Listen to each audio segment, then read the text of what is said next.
You are listening to the e-flux podcast.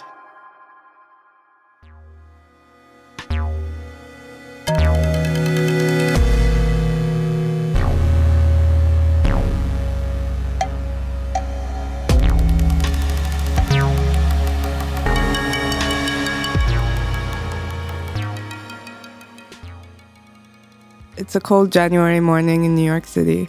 I'm here speaking with the composer and performer Keith Fullerton Whitman.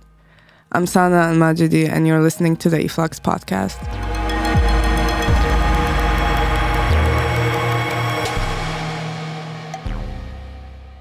I would like to begin by thanking you, Keith, for taking the time to speak with me and for the performance that you did earlier this month at e-flux Bar Laika as part of the Satellite Music series.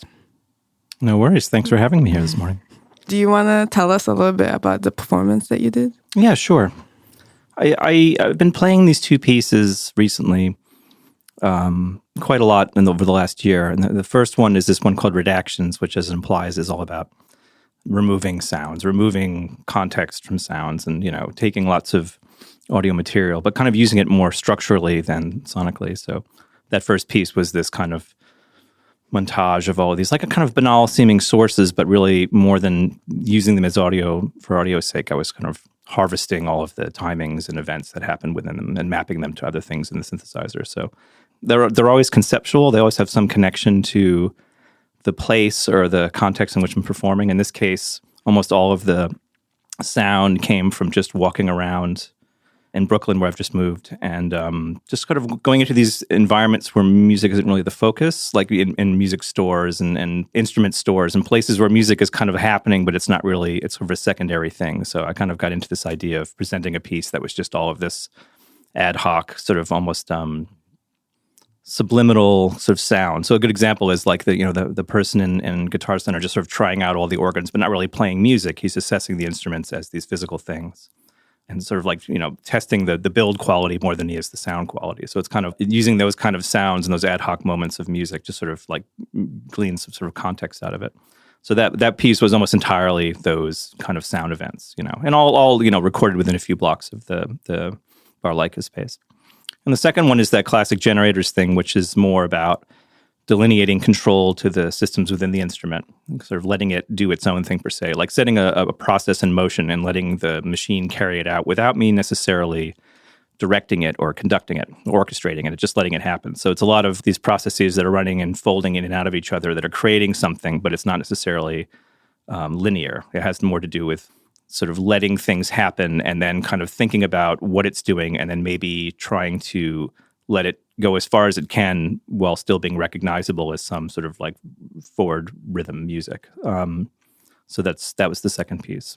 So you're using chance as an element in your quite a lot, yeah. So just at the moment, I think it's an interesting thing to start embracing again. Early on, I was really all about randomness and mostly working in software, but kind of thinking more about ways of mapping just subtle chance to animate music. And now I've really kind of given in almost entirely to this idea of letting chance and randomness really dictate a lot of the formal aspects of the music.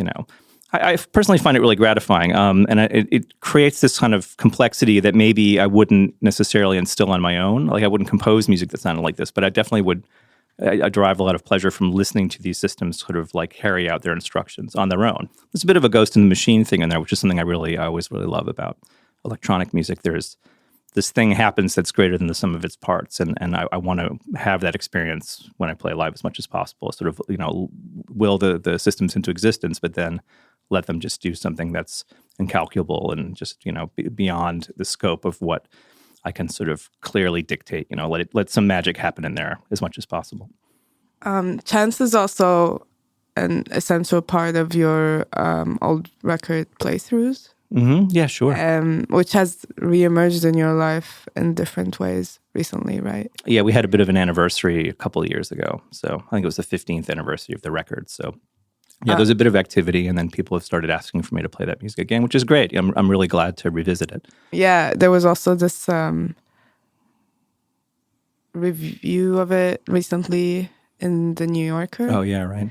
The writer Joshua Rothman says it would be crazy to call Playthroughs the perfect album.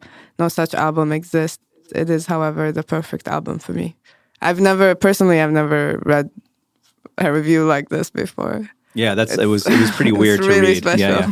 It's funny how like the lifespan of records is really interesting. So I made that music between, say, like 2000 and 2002. Just kind of, again, this idea of architecting a system. It was more important than the music that it was making was the system itself, which allowed me to do this very complex thing just by playing guitar into it, And I really got into the system, I almost forgot about the music it was creating for so long, And I did that record. It was almost like a way of putting the system to bed. And it had a life of its own. I mean, it did really well, like commercially at the time, which is a hard thing to sort of explain. It's a record of sine waves, like triggered by guitars. And the way that it got into the world was really special. There was like a really huge Pitchfork review at the time, which I thought this is like early on in Pitchfork. And it was really like it kind of propelled that record far beyond what I thought it would do. But, I traveled playing that music for years. And then, around 2005, I stopped again. But yeah, that New Yorker review kind of came out of nowhere. It was really strange, It's nice to hear that, like, music that, the cycle of a record is maybe 6 months right now. People, it's coming out, there it is, people talk about it, maybe it's on a year-end list, and then after that, it's like, it's non-existent. So for 15 years later, to have somebody sort of critically assess it again in such a high-profile way was really odd to me. And there was almost no precedent. I got an email that was like, can you send us a photo for the New Yorker? We're writing this thing, but we won't tell you what it is. I was like, okay, that sounds great. Here's a photo. And then, a couple months later, there was that nice that's amazing piece. It was very nice to read. I mean, like knowing that something you did so long ago had this lifespan is really nice. I love that. It's almost like a validation, but coming from a very particular person who had this very particular experience with it, that was really nice to hear. So yeah, he also says, I quote, "If my brain were a lock, playthroughs would be the key. For the past 16 years, I've put it on almost every time I sit down to write." Wow, that's really great. I mean, it's very poetic too. Yeah, there's been a couple of things like that Playthroughs record. I did a suite, like the first suite of that Generators music that was released had a very similar effect. It was very, very simple, repetitive music, but not repeating linearly, just sort of bleeding over the rhythmic edges of the lines. And I think that music really had a similar effect on certain people, that they used it very quietly in the background to either meditate or to work or to have this kind of settee, table music kind of version of music to not necessarily draw your attention to, but to have something that's filling up the spaces in your mind. And I really have done a lot of music in this lane over the last, say, 20 years. And not as a conscious thing. I'm drawn to these simple but evolving systems that, that can kind of yield this experience where you're, it's like something draws you into the sound of it. But then it's also, there's this other incalculable stuff that is happening that maybe is extending your attention a little bit farther than just the initial, when the sound hits your ears for the first time. I mean, a lot of the longest track on Playthroughs is something like 18 minutes. And people always tell me that they wish it was longer. And I find that really fascinating. It's sort of like an 18-minute piece of music is beyond prog rock. That's like an extended thing. Maybe Ricardo Villalobos can get away with that or something, but very few other people can. But then it's like for people to be like, I could listen to that for an hour or 2 hours. It's like, okay, that's pretty cool. And I have experimented with that. I've done some things where I've put up these like 3-4 hour pieces on SoundCloud. And then people always respond really well. Yeah, I put it on at 9 a.m. and at 1 o'clock it was still going and I never turned it off. It's pretty cool. I'm glad that worked for you. Yeah, you recently relocated to New York from Australia, right? That's right, yeah. What are you working on now? What does that mean for your career? I mean, I'm still, my life is mostly traveling to play music. And that definitely will continue unabated for the next year. It was hard to sustain that living in Australia, definitely. It was because almost all of my work and the festivals I've been playing for the last 10, 15 years, they're all in Europe. So traveling to Europe from Australia was fun and became this really neat routine where I would have these unbroken 28-hour stretches in each direction to kind of travel and play music, but I would have this time going to a place to kind of sit on a plane and just write or program something or, do work on something. So it became this really nice experiment of, okay, the Redactions especially, I'm going to Berlin to play at MaerzMusik. What am I going to play? And I would make a chart and I would talk about the kind of sounds I wanted to record. Okay, make all of this planning and stuff like that. But I didn't really have to think about any of this stuff before I actually left for the trip. So it kind of made it a bit fresher, like starting a concept, executing it, and then playing it 2 or 3 days later, and then, recording it, unpacking it, thinking about the experience, coming back on the plane, maybe mixing it in my headphones, the recordings, and then coming back and putting it to bed. It was nice. But now I think because, the flight to Europe is 5-6 hours from here, it becomes more like less clinical maybe, but more experiential. I can have these, go for the weekend, do something and come back. So it feels a bit more casual in a way that was so formal before. But yeah, I deeply loved living in Australia. I wish I could stay there, but there were visa issues, and it wasn't in the cards for the long term. So the whole fam is here in Brooklyn, and will continue living here. Yeah. So I want to switch up the conversation a little bit. Do you want to speak a little bit about your old record distro? Oh, sure. Yeah, Memorolu. Yeah, I love that. That was. I started my professional career in maybe, playing music all the time in like 98 or 99. And at the time I was working for First Exposure, which was this still is a great sort of distribution business based in Boston, run by this guy, Jimmy Johnson. And it was really it was crucial for me because Jimmy has a very punk ethos, but he was really getting into electronic music in this almost like outsider looking in way. And I always really loved his approach. He was really deeply obsessed with Chicago and Detroit house and techno.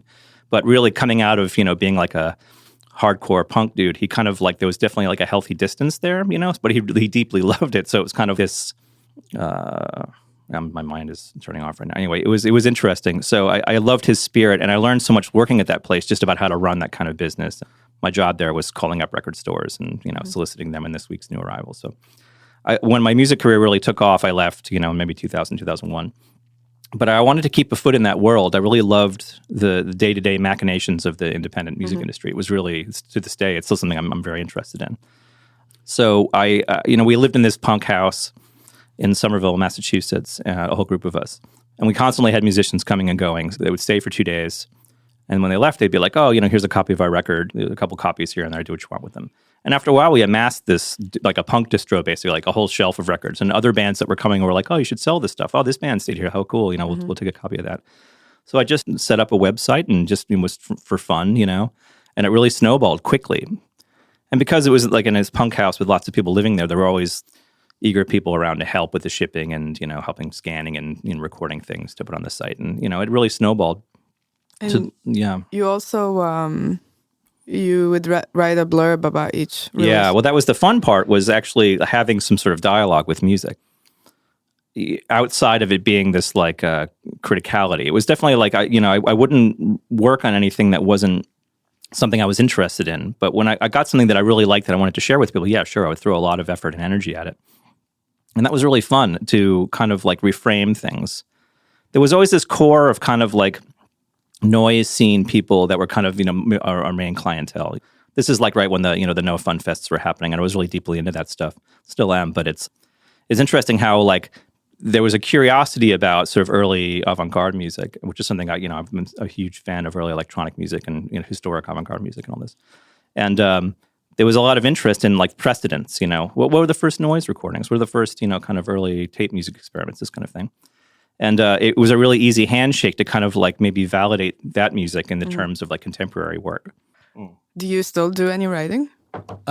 Sporadically, yeah. I mean, I every now and then I get a commission to write something. So I wrote a little bit for Pitchfork and The Wire and Bomb and a couple other magazines recently. But it's not something I pursue on a day-to-day basis. I love writing, but it's definitely still a labor of love. It's something I love to be able to cut away time to do more of. But I rarely get the chance to do that these days. I'm very busy with all of the planning of traveling and commissions and things like that. So, yeah, do you want to speak a little bit about you were telling me earlier that there was this that you programmed the website to highlight the Memorolu website to highlight certain parts of the text randomly. Yeah. So that was, my brother Brian is a really fascinating guy who, he was very into this natural language processing stuff when he was at MIT.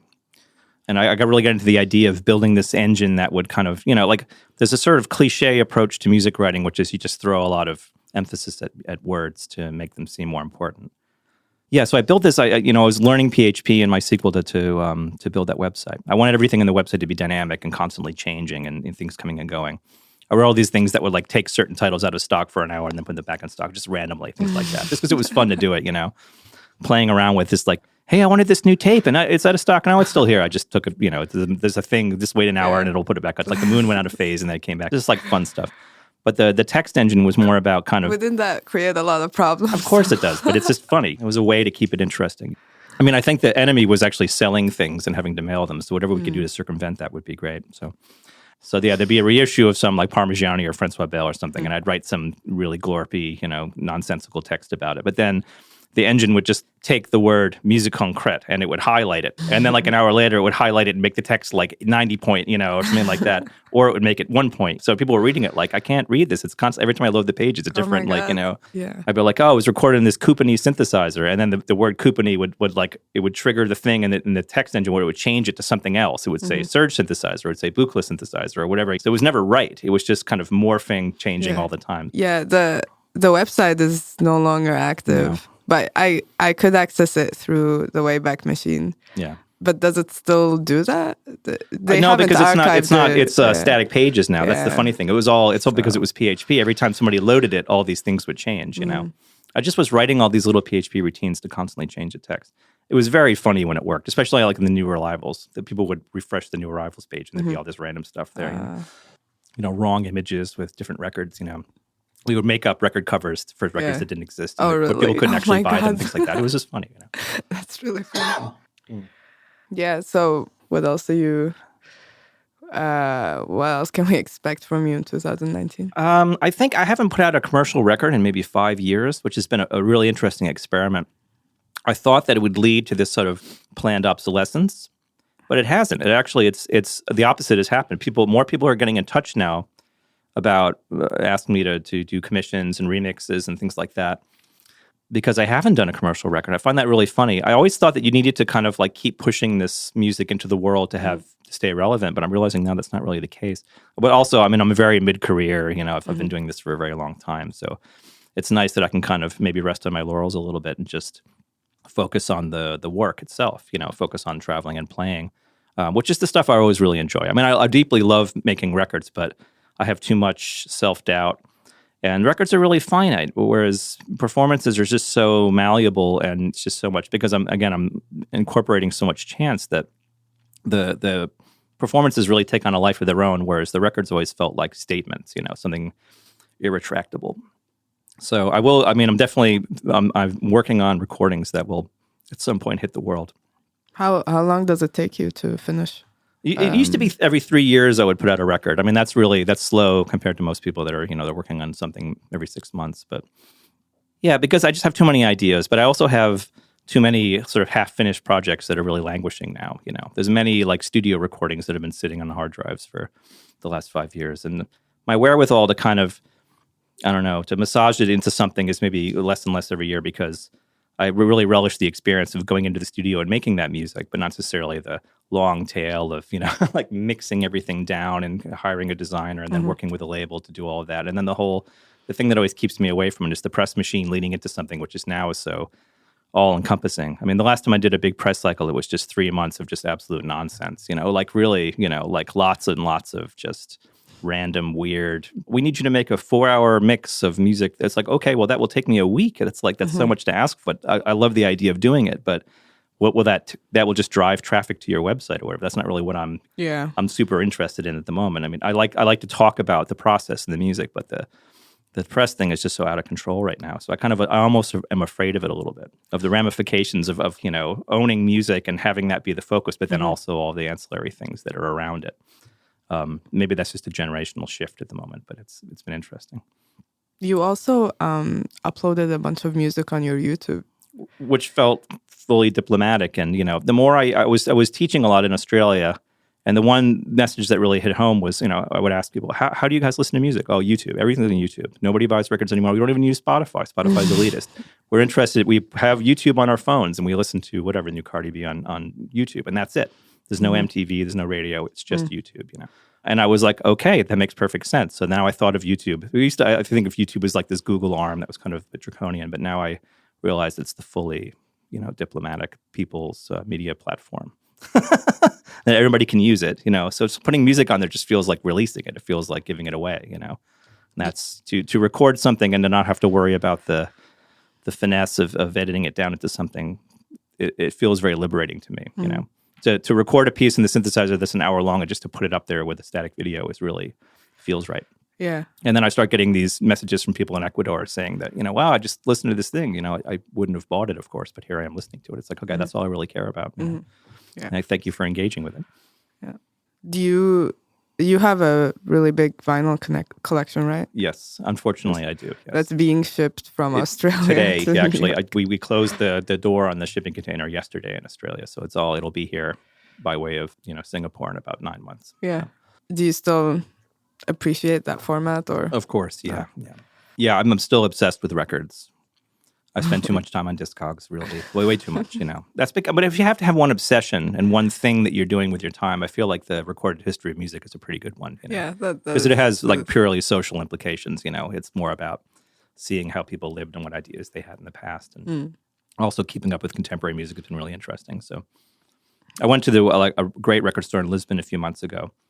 And I can't remember the name of it, but I walked in and it was like, obviously they had all that historic reissue things, but there's all this contemporary, European dance music that I just literally didn't know. I just spent hours in there just going through everything, and it was really eye-opening. I get obsessed with like classical music and early electronic music and all this stuff, but I realized I haven't really been paying as much attention to contemporary music over the last year because I got set into the things that I really enjoy. But having that influx of new ideas is really powerful. I think it's really a nice thing to be able to do with your time, is to just sit back and see the things that people are issuing, like their master statements, And I feel like records are really this great window into what people feel are significant. Everybody can, like I've been doing, you can share things on YouTube, you can put things on SoundCloud. Here's works in progress, but the issued LP record is never that. It's never a work in progress. It's the thing I'm terrified of. It's like the final statement of what you're working on, because it's too expensive to do, and it means too much to send these physical things into the world. Yeah. So it's nice to be able to hear that. I'm always bowled over by new records, and I say, wow, this is so incredible. I can't believe that, human beings are capable of something so cohesive right now after being inundated with millions of, Bandcamp things and SoundCloud things. It's always nice to actually sit and listen to physical records. I read an old interview with you through Pitchfork. I'm not sure when it was published, but you say, my entire record collection is always out on loan. Yeah, that's still the case. Really? Actually, that's been a huge problem in Australia because I have a lot of close friends that had lent me things and I had lent them things. And then being on the opposite other side of the planet, trying to kind of like finalize those trades. Like, I hate to be like this, man. But it's, I lent you this, Romanian electroacoustic record 2 years ago. I really need that back. And the shipping container is leaving on Wednesday. So just please drop by the house and just hand it to my partner. And, that kind of thing.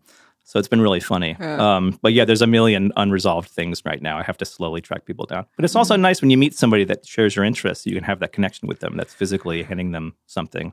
Well, maybe if someone's listening to this and they have your record. Yeah. I'm trying to think what I'd love to have back. Oh, there's so many things. Books and records. Yeah. Yeah. Okay, I would like to finish this conversation with asking you, what are you listening to right now?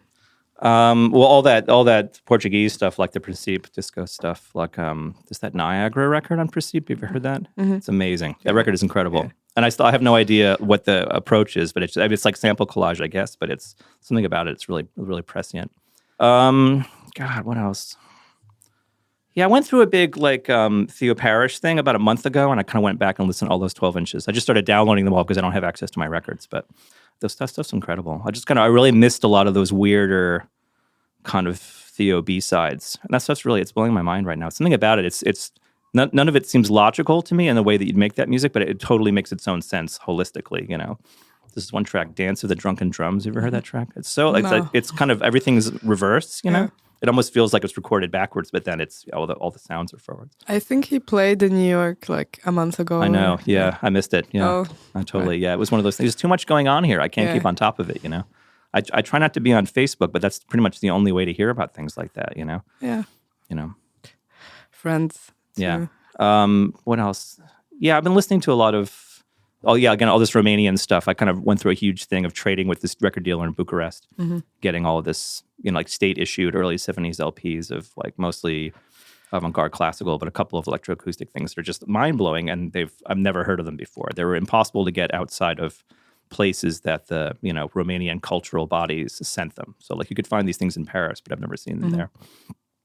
That's been a really eye-opening experience going through all that. Dozens of amazing composers who until this year, I'd never heard of them. So, a lot. I'm always obsessed in going through music and listening to things. So, well, thank you so much for joining us. No worries. Thank you.